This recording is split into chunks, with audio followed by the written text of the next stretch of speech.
Shawn, welcome back. It is my pleasure to be here.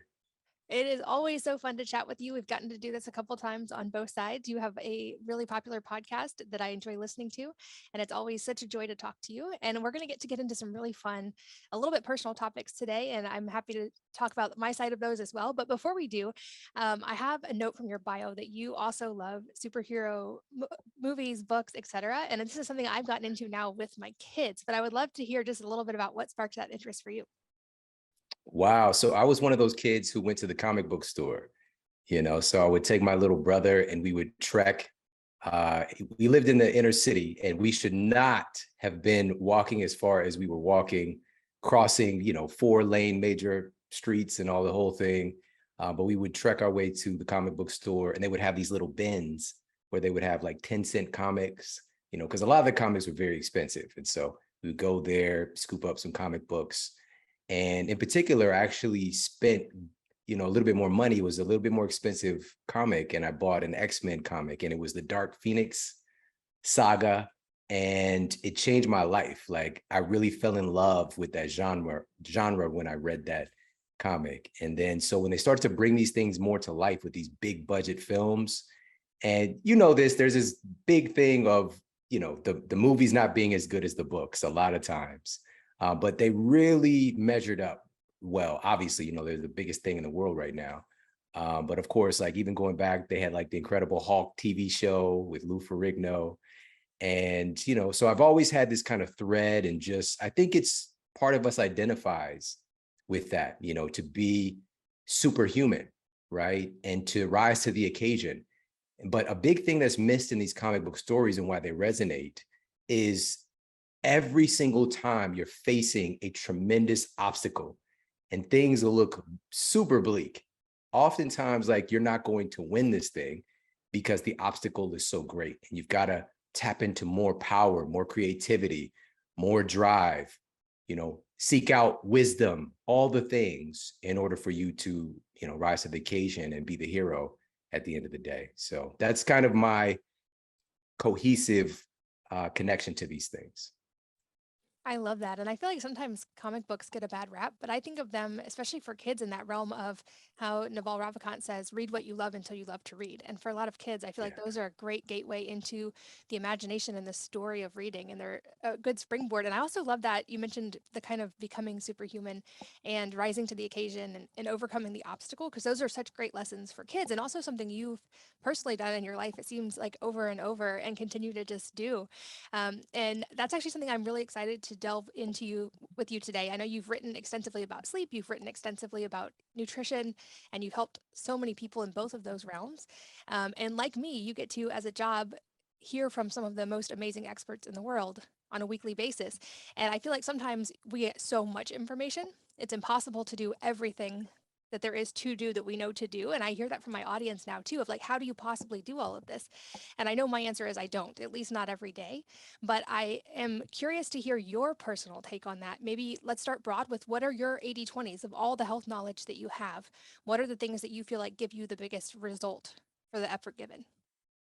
I love this question so much, and of course we see this, and I know many people have felt this way. It's just like, oh, another thing I need to do, or another thing I can't do, or that's bad for me, and I think it's really for our society at large to understand, like, the way that we're living our lives today is so abnormal. It's so different from the way that we evolved.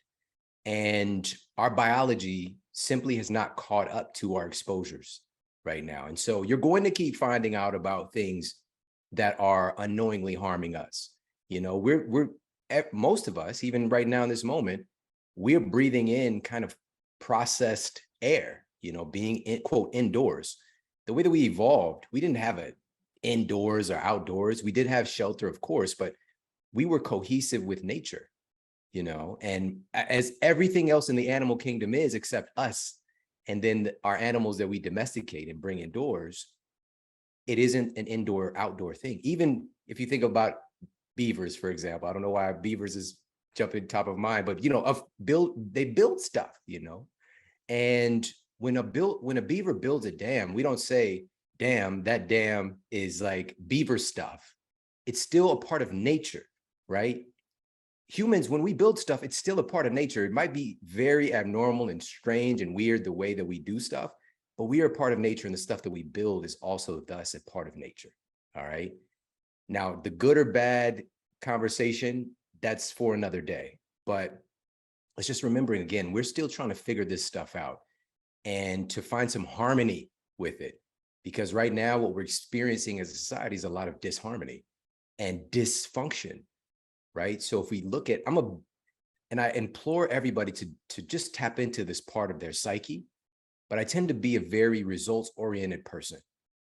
I don't usually have a dog in the fight. I don't really care. I just care about the results, right? So because I'm logical and just like, let's look at the outcomes.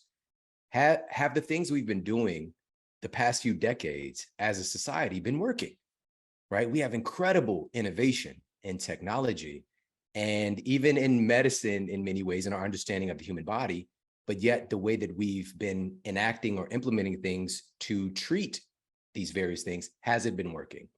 And if you look at the numbers, here in the United States right now, we have over 200 million of our citizens are overweight or obese right now. We have over 130 million United States citizens have type 2 diabetes or pre-diabetes right now. About 60% of our citizens have some degree of heart disease right now at this very moment.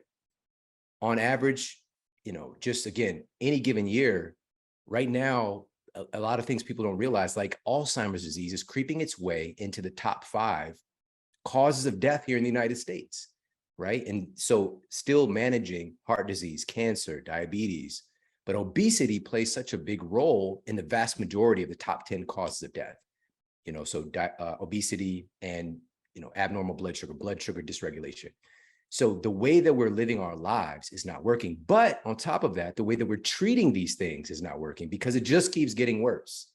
All the innovation, all the new drugs coming out on the market every year, these things are continuing to get worse. So we've got to take a step back and say, hey, I know that we're smart. We're a smart species, right? We're very creative, we're innovative, all the things, but have we been addressing these things the wrong way? And so all of that to say, that's kind of the caveat before I share this, that we've got to be at peace with us finding out, oh, wow, the sunscreen I've been using has carcinogens in it. This is not going to stop because we've swung so far in one direction where we have a system of healthcare, of lifestyle that has negated the fact that all of these new things that we've been integrating into our lives are so toxic.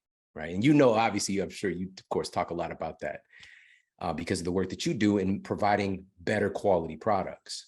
Right. So with that said, we've got that part, but then we've got oh my gosh, there's another thing I've got to do. The things that we've got to do that we find out about are things our ancestors have been doing forever. It's just that right now, a lot more time could be taken up with Netflix, or a lot more time could be taken up with fill in the blank. We've got so much stuff going on that we're not giving ourselves the biological inputs that our genes expect of us. All right, so what are my non-negotiables? What are those things? Well, again, just being very practical. What's the simple, easy on-ramp, right? So for me, it's focusing on getting high quality sleep because our sleep is a major controller of so much about our hormone expression, our physical appearance. I just did a show last week looking at how sleep affects our expression of beauty, right? But beauty in the sense of like what we typically monitor for, like fine lines and wrinkles, blemishes, all that stuff.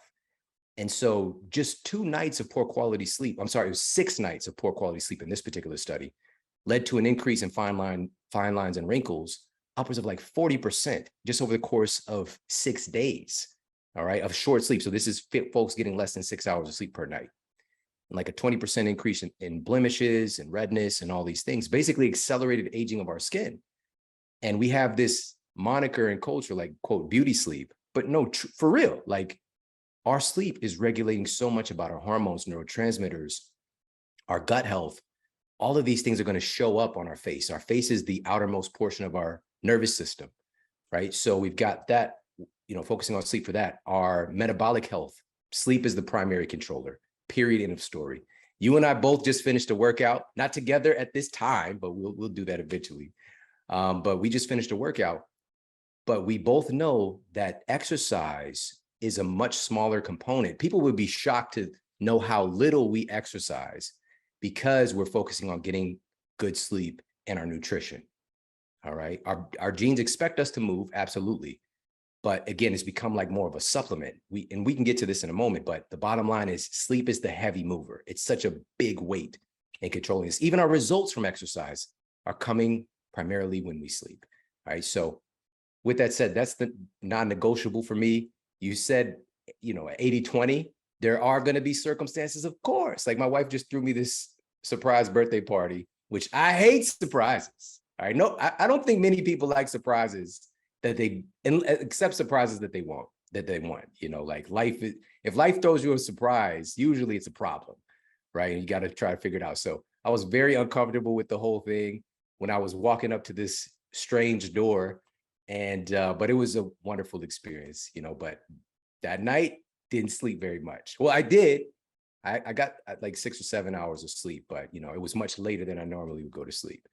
But 98% of the time, I'm focusing on getting great sleep and having a consistent routine.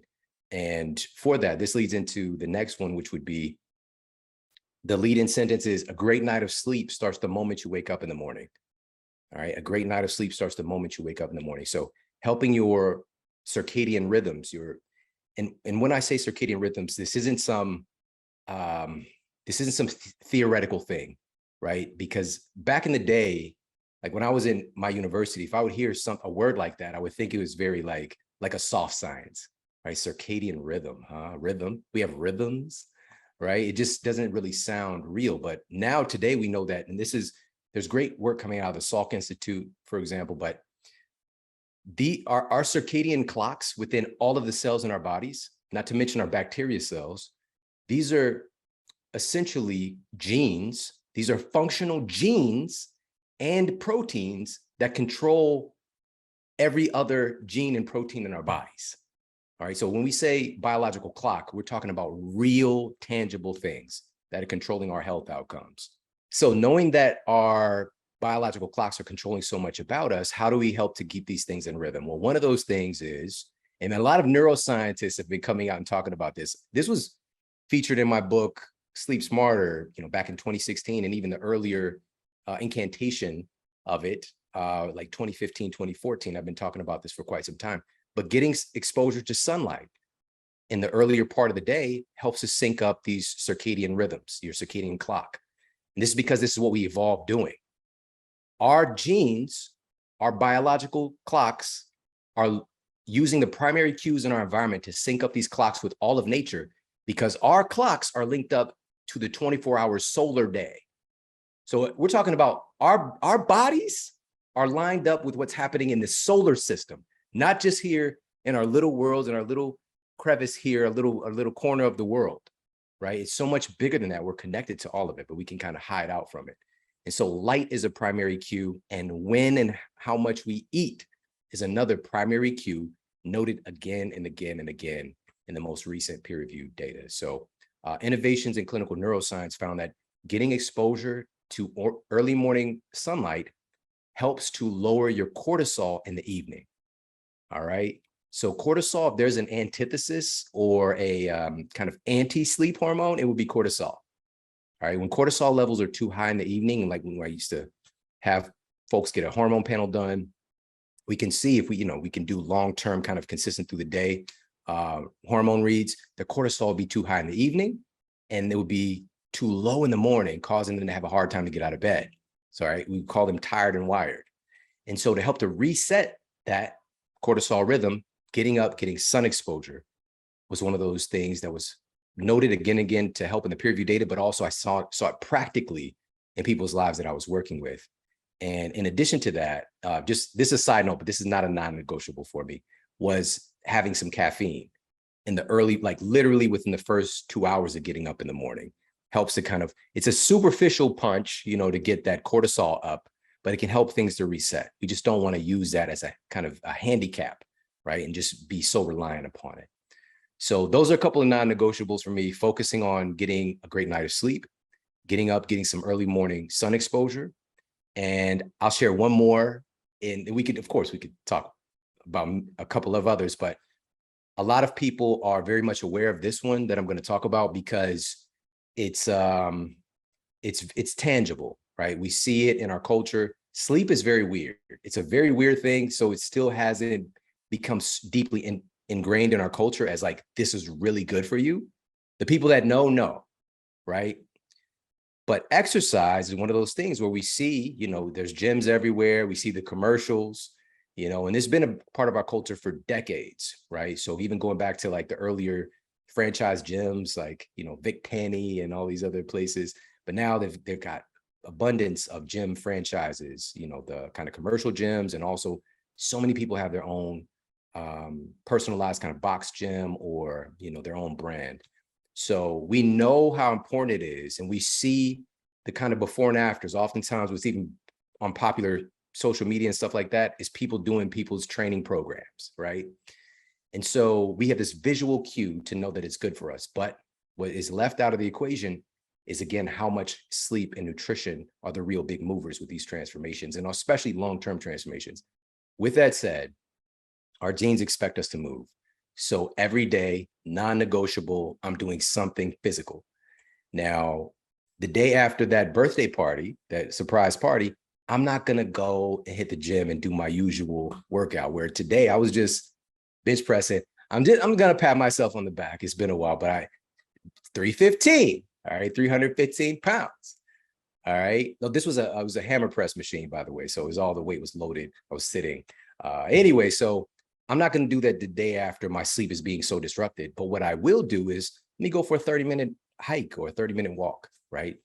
While getting some sunlight, so my body can start to get synced back up again, right? So I'm going to do something physical because my genes expect me to do that. And it's all these biological cues. So I recover faster and I can get back to my normal routine as soon as possible. But do something physical every day, whether it's, again, just going for a walk is so nourishing. That's nutritious movement, as my friend Katie Bowman says. And, of course, getting some strength training in a few times a week. You would be shocked at how little you need to do to see some serious physical transformations. So those are my non-negotiables. I love that. And so many valuable things that you just said in there. I think obviously you've talked so much about sleep. I'll make sure I link to our podcast about that and all the other ones that you've done for people to keep learning, because you get really specific and nuanced with this. But I 100% agree with you. If your sleep is not on point, it will make everything else, your nutrition, more difficult. It will make your fitness much more difficult. It will mess up your hormones to the degree that now, like, I use sleep as a guide as well. If I don't get good sleep, I'm not going to go do a heavy workout. I'm not even going to push myself hard that day. I'm going to recover. I'm going to hydrate. I'm going to get sunlight and do gentle movements. And in fact, in my recovery from autoimmune disease, the vast majority of that time, I was only doing gentle movements until my body was ready to handle more.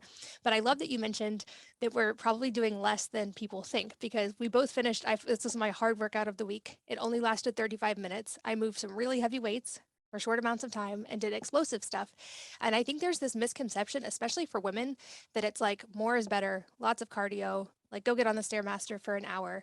And I've seen panels and that wrecks your hormones, or it can. Some women can handle it, no problem. But I would love just a little bit more detail on what you do. I know you and your wife work out together as well quite often, but what you do, what she does, that's kind of the minimum effective dose. Because it seems to me that there's kind of this dichotomy between people like not training at all and then vastly overtraining. And it's hard to kind of get that sweet spot.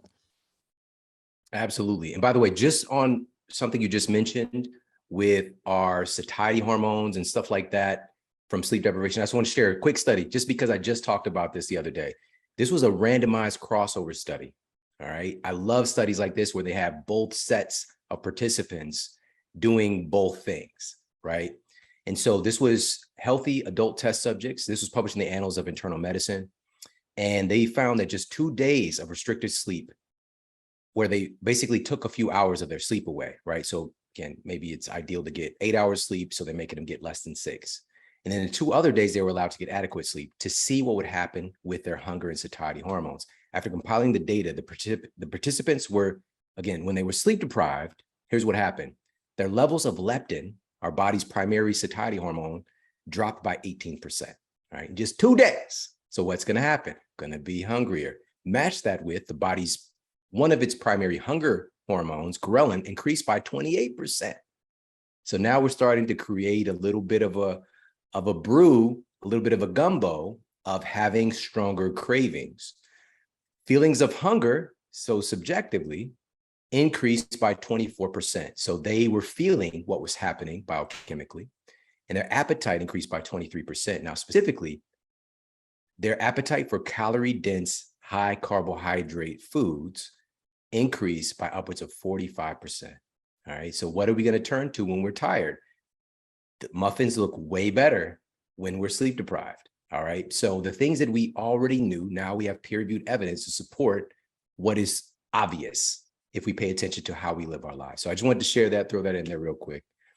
Now, with this exercise paradigm, it's just, again, if we simply look at the results in our lives, we can turn this whole thing on its head and get ourselves aligned with what's actually effective. So often, I worked in a university gym for many years. When I was in college and also after I graduated, I continued to work there as a strength and conditioning coach. I would see the people that would come and do the cardio. I saw it. They never really got where they wanted to go. I mean, literally, you seem like they're traveling so far, so many steps, so many strides, but yet they were going nowhere. All right. Now, this isn't going to be true for everybody, as you mentioned, but it really, if we look at what our genes expect of us, the human body is very, very good, especially with the exercise input, at adapting its caloric expenditure. But that's the problem. We see things through the lens of calorie expenditure. And our entire system of nutrition and really even exercise is still predicated on this. And as you know, Katie, in my book, Eat Smarter, I broke down the calorie paradigm like nobody has before. I went back to the actual origin of when did calories become a part of science, and took people through that history, right? And also I shared data on, we would say things like, not all calories are created equal. The qualities of the calories matter, right? So those were ideas that we saw on the surface is probably true, that, 100 calories of Cheetos is going to affect you very differently than 100 calories of avocado, right? But now I had peer-reviewed data to support that, and I just stacked it, stack. So we have these epicaloric controllers that are really controlling what calories do in our bodies. And so, but still, because the vast majority of our society has been indoctrinated into this calorie religion, not to say, again, calories have their place, but your body is far more complex and intelligent than our micromanaging of calories that can be widely different from person to person. We're talking about expenditures of hundreds and hundreds of more calories with two people doing the same thing, or the body retaining and holding on to hundreds and hundreds of more calories by people doing the same thing. All right. It just depends on person to person. So one of those great misconceptions are these cardiovascular-based machines, right? We got the monitors telling you how many calories you're burning. Your biochemistry can be radically different than your best friend, again, right there next to you on the treadmill. All right. And so your calorie expenditure, those things are so, I mean, I don't want to, I'm just going to say it, they lie. These machines are lying to you. They're lying to you. For most people, it's not going to be, it can be a somewhat in the ballpark, but for most people, it can really, really throw off what you perceive, your perceived exertion versus what this thing is telling you. And so let me give you a little bit of proof. If we look at, for example, we have this paradigm of like, we think that we're, when we're losing fat, I'm trying to give a visual cue, is sweating, right? So we see sweating as like you're really working hard.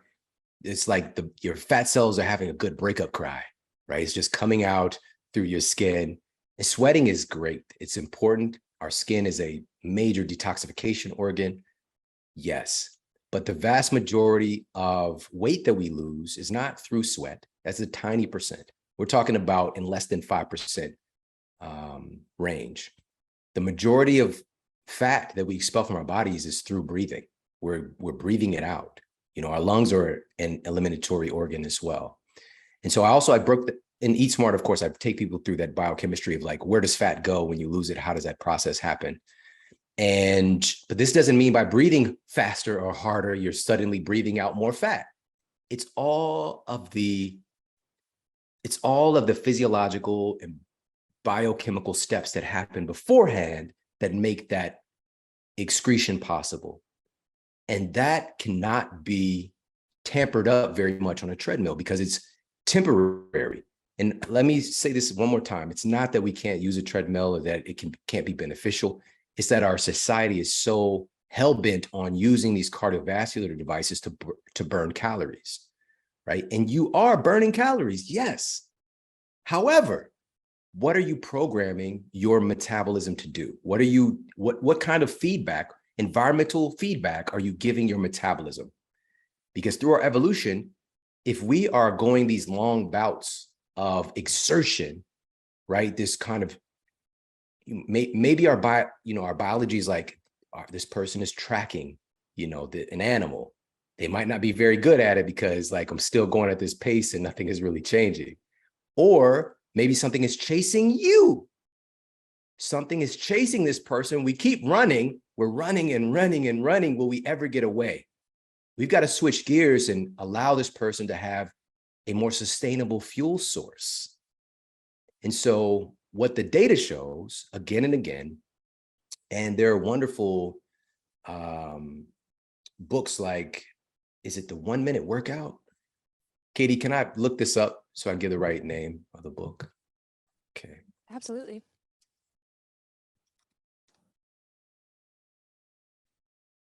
It's over on my bookshelf.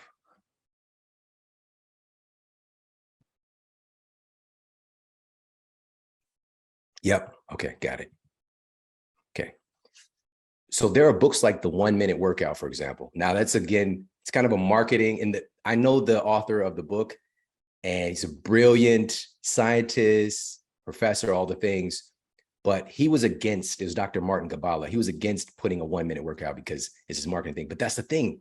Humans, oftentimes we won't even be interested in it if it doesn't sound super, like buy now, here, lose fat overnight, this kind of thing. But he's breaking down in the book the efficiency seen with doing high intensity interval training, for example, really more power driven, more strength driven movements, short, intense bouts versus conventional cardio done on, a stationary bike is one of his primary tools. And it was shocking just how much doing short bouts of muscle intensive movements outperformed long duration cardio. That even him, again, it has its place. But if we're talking about efficiency for healthy metabolic, your healthy metabolism, for fat loss, for retaining our muscle mass, because what happens is when we're doing that long duration cardio and your biology's like, we've got to save Shawn, or we got to save Katie. They've been running for 40 minutes and eventually this tiger is going to track them down. Let's shift gears because our muscle isn't going to be needed if he can't keep running. So fat is going to be something that we could siphon from a little bit longer, right? And so this is a very catabolic form of exercise that tends to just burn off or kind of tear away our muscle mass. And this is, again, I'm going to give everybody another result. If you just look at athletes who specialize in long distance running versus those who are doing short duration, higher intensive movements, right? The 100-meter sprinters versus the folks who are doing, the mile run or, or the longer races, right? The marathon runners. So if you want to look like a marathon runner, do that. If you don't, because I know many of my friends, like I've dedicated to getting in the best shape of my life this year. I signed up to run a marathon. Oh my gosh. And so they train and they do the thing and they accomplish something they never thought they could do. Wonderful. But that should just be for your psychology. To get in shape, 9 out of 10 of them, it doesn't work. It doesn't work. They go backwards. They do the whole training. They might lose weight, but then they gain it back and then some. And then, eventually they'll ask me like, Shawn, what do you think? So I just said so much there, but to consolidate all of it in 1 minute, cardiovascular based exercise is great for cardiovascular health.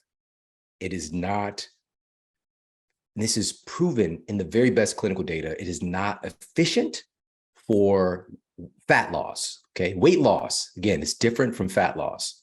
And so to protect our metabolic health and to protect our muscle, if we simply shift a percentage of that focus to doing strength-based work or higher intensity, short duration work, and decrease the percentage of this kind of long duration cardiovascular moderate intensity that we're doing. And if you want, again, if you have this space for cardio and you just really are attracted to it, great. But also if you have time to fill, because we can't strength train very long, it's hard. We can't do short intensity, interval training. It's too hard. If you have a gap in the time and you want to do a little bit more, walk. That is the number one form of exercise that we're designed to do as a human species. We're bipedal. We walk. It's what we do. It's our thing. And our genes expect us to do that. And there's really something very interesting that most people don't realize that happens when you're walking versus when you're doing other forms of exercise. I'm still, really science overall is still trying to unpack why this is, but usually when we're trying to burn fat, our bodies go through this kind of hierarchy of fuel use, all right? So it reminds me of my accounting class in college, all right? In college, we had LIFO, FIFO, right? Last in, first out, first in, first out, all right? So it's kind of like what would be done at a store, right? What kind of stuff they're putting out on the shelves. So last in, first out means when our bodies are looking for fuel to manage and do processes in our body, the last thing we put in is easy access, right? So if we just ate something and those calories are available, caloric energy, again, we can use that label here, it's going to use that first. It's easier versus breaking down stored muscle glycogen, right? Breaking down stored energy in your fat cells. That takes more work, and your body is all about efficiency. So it's going to use last in, first out. It's going to use the last thing that came in, easily accessible calories. So it's going to go from there. Then it's going to go to glucose, right? So just if there's glucose roaming free in your bloodstream, then it's going to go to stored glycogen, your muscle glycogen, your liver glycogen. Then it's going to break down stored body fat. All right. So it's kind of going through this hierarchy, and it takes a lot of work to try to get through. So glucose, and I love this analogy from my friend, Dr. Sylvia Tara, a biochemist. And she says that glucose from the food we just ate is like cash on hand, right?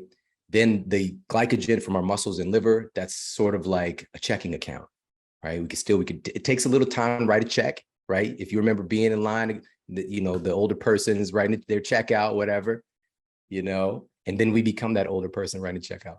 But now, of course, it's different now to where a lot of people aren't writing checks. But then to get to the stored body fat, that's like dipping into our savings account. It usually takes more work, right? We've got to go, again, stuff has changed now to transfer funds and that whole thing. But usually you've got to take an extra step or two to be able to access your savings account. And so now here's why I'm sharing all this. Through exercise, the same thing. If we're going to the gym and we're getting on the treadmill, we're going to burn through our glucose cache first, checking, then we're going to get to burning some stored body fat, right? And they even have that. Like, it would be up at the gyms, like, get to your fat burning zone. Take some time to get there. Why? Why can't I just start burning fat? Walking, not intense walking, leisurely walking, for whatever reason, bypasses that system and uses stored body fat. Now, it's not 100% of the case, but it's one of those interesting hacks. And just from my theory on it is, if you're just leisurely walking, it's tapping more into kind of a sympathetic thing. It's getting your body out of this fight or flight intense state that it's in, that we're getting with basically any form of kind of exertion, right? And if you're leisurely walking, it's just like, let me just go ahead and tap in and use this source of fuel and just keep that other stuff for anything intense. All right. So little fun fact there. This is why walking can be so valuable, but that's the essential recipe would be 2 to 3 times of lifting per week, 1 to 2 intense, high intensity interval training, and walk as much as you want. It's a buffet on walking. Maybe my barometer, my bar is walking for 20 minutes a day at least. I love that. I think it's one of the most underestimated tips. Everyone wants to like jump on the treadmill and run because it feels like they're doing more. But to your point, there's so much data showing walking is by far one of the best movements we can do as humans. And as a mom, I love to just go on a walk with one of my kids, a different kid each day. And I feel like totally Mhm. unrelated to just the fitness side, but that's a great Yeah. parenting tip is if you're both walking in the same direction, they're way more willing to talk to you about things than if you're like sitting face to face and they feel the pressure. So those are some of our best conversations, but so many gems in what you just said. I think the idea of getting away from calories and looking at nutrient density, like you explained so well in Eat Smarter, is so important. I think in the diet culture of the last few decades, we lost that understanding of nutrient density. And I've seen people go on this low calorie focused high protein, which protein is great, but high protein, low calorie kind of focus, and then they're not getting enough nutrients. So they might still be maintaining muscle, but they're undernourished when it comes to micronutrients and fat soluble vitamins and so many other things. And also your point about the high intensity and the sprinting and those things contribute to muscle mass, which also means you're going to burn more at rest, i.e., even while you're sleeping, you're going to be able to burn more, which means not only are you going to be able to, but you're going to need to eat more. And that was an interesting thing for me when I started incorporating really heavy strength training and sprinting a couple times a week is I started hitting plateaus and I realized for the first time in my life it was because I wasn't eating enough, which is Mm. another thing I think some women are learning right now is if you undereat, your body will plateau out of survival. And so now I'm having to be conscious to eat enough food. But yeah, so many great things in what you just said. I'm curious if you have any supplements, obviously, with the caveat that supplementation is a very personalized, individualized thing. But I'm curious if there are any that you turn to often or that seem to work really well for you. Another great question. When I started off in this field, I'm almost at my 20th year anniversary of being in health and wellness. I started off definitely being, because what tends to happen is if you're aware of our pitfalls in conventional healthcare and medicine and wellness, we have a heavy reliance on treating symptoms, right? So we're looking for, and this is the thing, when we're in pain, and also when we're not educated about our bodies, we're looking for that thing to just help us, right? Give me the pill. And what can tend to happen is when you become aware of the importance of nutrition and that the food that you're eating and the nutrition you're bringing in is literally making your cells, making your hormones, making your neurons, it's all made from food. What can happen is this other pitfall of like trading in synthetic drugs for quote natural pills and herbs and all these things, and still having this kind of pill for every ill mentality. Not to say that our supplements are not remarkably valuable. It's just that when we have this heavy reliance on trying to make supplement things that should supplement an already healthy diet, the tip of the spear, that's when we can have some problems. And I was that guy. So I was I had a cabinet full of, all these pills. And, over the years, I've had less and less and less supplements that I use regularly. And you get to this place where you're really in tune with your body and you start to just know like, yeah, this is a good spot. Like, I feel like this is something I've got a little bit of inflammation. Let me go ahead and turmeric or whatever. You start to know what you need and you just kind of get a feel for stuff. But a couple of things that are so important and so deficient in our diet, one of the things is omega-3s, period. Like, it's so important. And because it's responsible for so much, especially with our brain, it's a place that I would generally recommend everybody supplement. And one of the most glaring studies that I shared in Eat Smarter was these neuroscientists, they use fMRIs to look at the brain and look at people's omega-3 intake, right? So DHA and EPA. And they found that people who had the lowest intake of DHA and EPA had the highest rate of brain shrinkage, all right? This is terrible. The actual physical construct of your brain shrinking, not a volume thing necessarily like from dehydration, which that can happen, by the way, But we're talking about the structural makeup of your brain, because these omega-3s are used, they're as structural fats, not just things that are used as energy, right? Well, like ALA can be used as an energy source, but these are used to make your brain cells, right? Or to reinforce them, because we're not just out here haphazardly making brain cells, by the way. That's a very complex subject. And we know different now in the last, really the last decade, we've been more solid on this, because even when I was in school, 20 years ago, we were really just kind of impressed upon this idea that you just lose brain cells when you hit about, 20, between 20 and 25, it's just downhill from there. You don't make new brain cells. Well, we know that we definitely make new brain cells. We have neurogenesis in the hippocampus for sure. And we've got some other data coming forward with other areas of the brain as well. But our brain cells in general, we have to keep them alive. We have to keep them healthy. And these omega-3s are reinforcements to help them to stay healthy and to be regenerative. And so they help with signal transduction, for example, like our brain cells being able to send data back and forth, that kind of currency exchange that happens. The list goes on and on. So with that said, food first, though. Food first.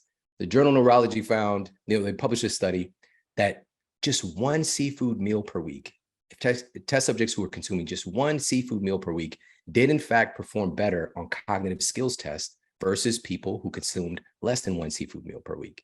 So I recommend 1 to 2 a week, right? Particularly, again, seafood and or other foods that have a rich source of DHA and or EPA. So it's going to be fatty fish like salmon and mackerel, sardines. But one of my friends who's a neuroscientist out of NYU, and I love it because she's looking at the brain to see the impact of some of these nutrients.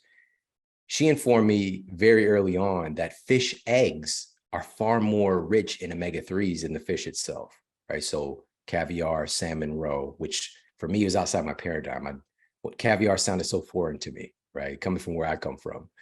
But then it's just like, wow, looking at the data, it was remarkable. And grass-fed beef, we could find some omega-3s, egg yolks. There are many great sources, but again, these are coming from animal-based omega-3s. It's different from the plant form, which in my clinical practice, I would tell everybody coming in like, oh yeah, get your flaxseed oil and all these things. I was really missing the point because it's different. It's ALA. It's not the same. That plant version is not what's used to reinforce your brain cells.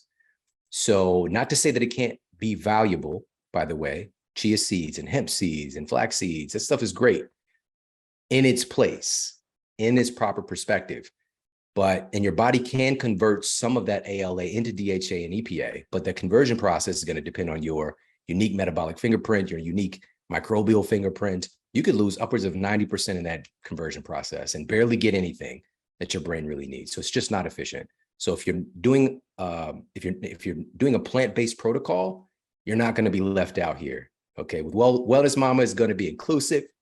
So we've got food first, animal-based foods. Then we've got krill oil. Most studies on omega-3s, by the way, the vast majority are done on fish oil. It is what it is. There's a lot of controversy around it. But if you look at the peer-reviewed data, it is clear, especially for your cognitive function, these omega-3s in the form of fish oil are important, but you got to be careful of the quality, right? Krill oil is a microscopic shrimp, right? But the word shrimp can throw people off and they miss the word microscopic, so people who are concerned about that, you're going to be gobbling up sentient beings just licking the air. You know what I mean? So just keep that in mind. It's rich in astaxanthin as well. So that tiny amount of krill is going to be protected and more bioavailable potentially. Lastly, if you want to go full on, make sure that it's plant-based as much as possible, but even still some sentient stuff is going to make its way through. Get yourself an algae oil, right? So algae oil at minimum. But here's the rub, and I'm going to tell you the truth. We don't have peer-reviewed data on the effectiveness of algae oil stacking up against krill oil, there is some peer-reviewed data on krill oil now, and fish oil. Not to say that it doesn't, we know that it's there. We know that the DHA and EPA is there. We just don't have clinical evidence as to its efficiency and efficacy as of yet. But don't wait on that. Get yourself some algae oil at minimum. Awesome. And as it always does, our time flies by. I could talk to you all day, and hopefully we get to have more conversations soon. But a couple quick wrap up questions I love to ask. The first being if there is a book or number of books that have profoundly Mm. influenced your life, and if so, what they are and why. Cool. I'll just share one. There's many, and as you know, it can be different phases of your life. But one that has really put me in this place that I'm at right now that's really special. It's an audiobook, specifically. It's called The Life Visioning Process. It's from Michael Beckwith. And, I listened to this audio program when I was living in Ferguson, Missouri, actually Florissant, Missouri. It's like a little bit better area. But I was working in this space. I was very passionate about service. I was helping so many people, but I didn't know how to put all these pieces together.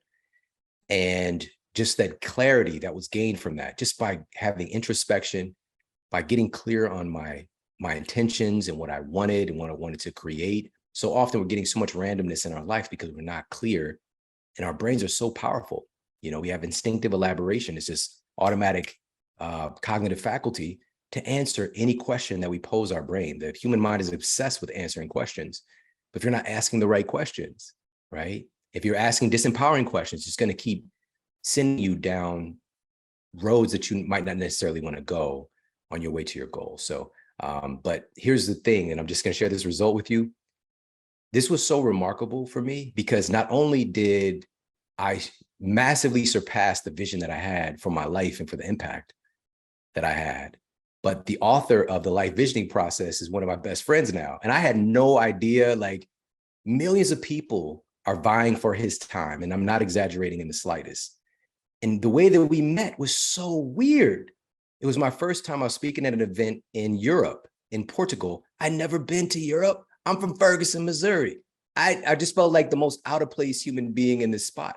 But we met. Not only did we not meet here in the United States, where he's based as well, we ended up meeting at this kind of synchronous event in Portugal, and we met there. And like ever since, we've been in each other's lives.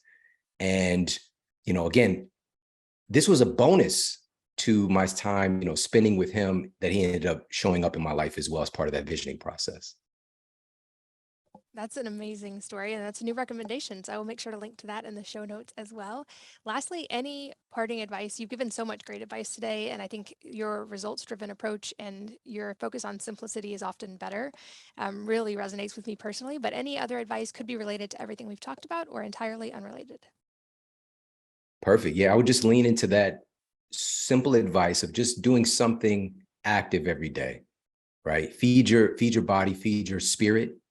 The best form of exercise is the form of exercise that you'll actually do. That's the very best. People, we could sit up here and throw all this science around and what you should do, but do the thing that you feel good about, that you're attracted to. Maybe it's playing ping pong. Maybe it's playing, badminton. We just ordered some shuttlecocks, the worst name for a sports device or tool. But anyways, so we've got that. You've got roller skating. Maybe you love to jog. Maybe it's cycling. Maybe it's just going for a leisurely walk. Katie shared probably the most profound thing on this episode, which is that time with your kid.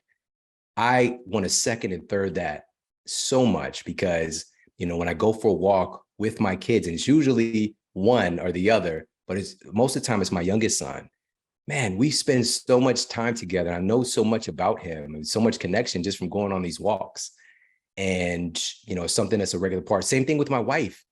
If I can get her to go for a walk with me amidst her, whatever she's doing, but just lining that up, like it's such a bonding and healthful experience. So that's what I would implore everybody to lean into a little bit more. Is just doing something, anything active each day. Perfect place to wrap up. Shawn, always such a pleasure. Thank you so much for your time. It's my pleasure, Katie. Thank you. I appreciate you. And thanks to all of you, as always, for listening and sharing your most valuable resources, your time, your energy, and your attention with us today. We're both so grateful that you did. And I hope that you will join me again on the next episode of the Wellness Mama podcast.